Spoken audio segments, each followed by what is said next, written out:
Hello, in this video we're going to talk about gas stoichiometry. So ultimately, remember, all stoichiometry centers around this piece right here. The moles of something goes to the moles of something else, using the coefficients from the balanced chemical reaction.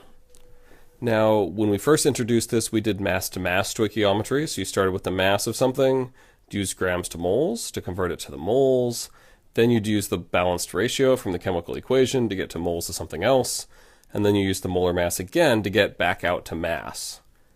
And then in chapter 12, we continue with solution stoichiometry, where you find the moles of something by taking the molarity of the solution times the volume of that solution, and then that gives you the number of moles. Now we're just extending this. We use the ideal gas law, PV equals nRT, and we can just solve for n, and then that gives us the moles of something. So if you have a sample of gas and you know the pressure, the volume, and the temperature, you can then find the number of moles of that gas and then use that for stoichiometry. It's easiest to think of this as just a two-step process. The other way you can do this is on the product side of the equation. You can take your stoichiometry and it generates some number of moles of gas, and then if you know 2 out of 3, pressure, volume, or temperature, you can solve for the third. So for example, you could solve for the volume of gas when you're collecting gas at a constant pressure and temperature. So really, this is not too much new. It's just using two things that you've learned separately together to do gas stoichiometry. So this is illustrated on this handout that I've referenced now several times, where your core of stoichiometry is this, going from moles of one thing to moles of the other using the mole ratio. And now we're up here, using PV equals nRT to find the number of moles of gas, and then use that for stoichiometry. And or you can use that again on the unknown side to get some quantity related to the gas, things like that. So that's all the content I have to talk about here. Let me show you a couple examples and then we'll be done. So in our first example, solid copper reacts with nitric acid according to the equation listed on the slide. And we have some amount of copper solid that's consumed. And then it tells us the conditions for when it's collecting the nitrogen dioxide gas. It has a pressure and a temperature, so then we're trying to solve for volume. Perfect. Let me condense the information on this slide so that I can then write about it.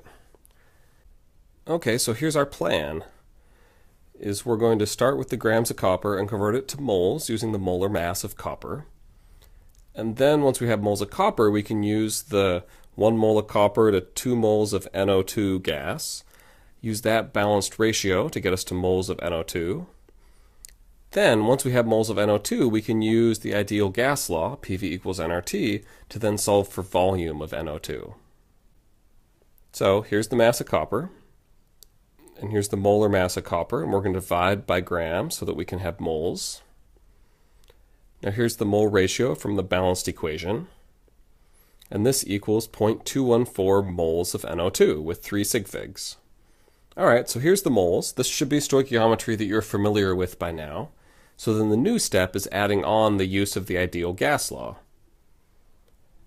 So we're going to rearrange PV equals nRT by dividing both sides by P to give us the equation solved for volume. And then here's the number of moles that comes from what we just found. Here's R, the gas law constant. And we want to make sure that we use R in terms of liters, atmospheres, mole, Kelvin, because we are dealing with atmospheres for pressure, as given in the problem. Now here's the temperature, and a couple things here. One, I just kind of did the conversion in line from Celsius to Kelvin, because I hope that by now you're familiar enough with this conversion that this isn't a trouble if I just merge it together. Another thing is the units get a little weird when you're using this conversion, so I just put the Kelvin on the outside just to show, look, the units here are Kelvin after you do this conversion. I just didn't really have a good spot to put the K otherwise. Okay, then you divide by the pressure, and now if you do this, all the units in here cancel and you're left with just liters. So the volume is 5.76 liters. And this is how much NO2 gas will be collected when this reaction is run at this pressure and this temperature. Okay, now here's our second example.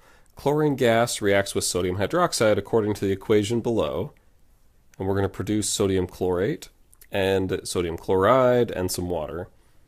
Now in this problem, the chlorine gas is our starting gas, and it's listed that it exists at some volume, temperature, and pressure, and then that gas is completely dissolved in water with the other reactant to then make the reaction happen. So now we're trying to find how many grams of one of the products, in this case sodium chlorate, are made when you do this. Alright, so here's our strategy. We're going to take the volume, temperature, and pressure of the sample of gas and use that to solve for the moles of that sample of gas. Then once we have moles of that, well then we can use the coefficients from the balanced equation to get us moles of sodium chlorate.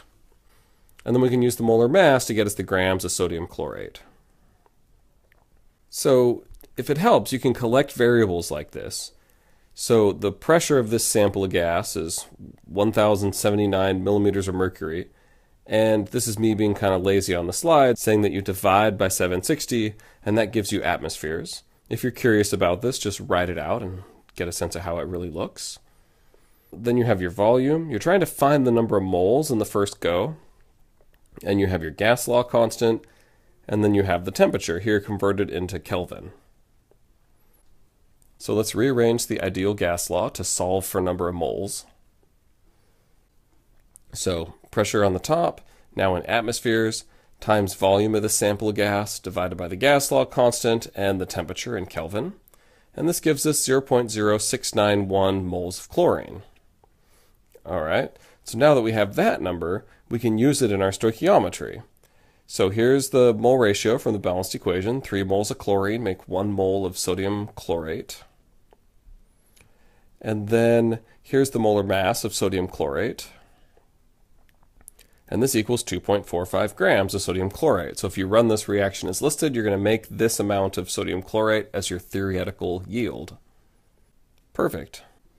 So that's what we have for now. And just remember, gas stoichiometry is the same thing as the stoichiometry you've been doing before, except the introductory or finishing steps are different, where now you're using ideal gas law to somehow get you number of moles that you then use in your normal stoichiometry processes. All right, thanks for watching.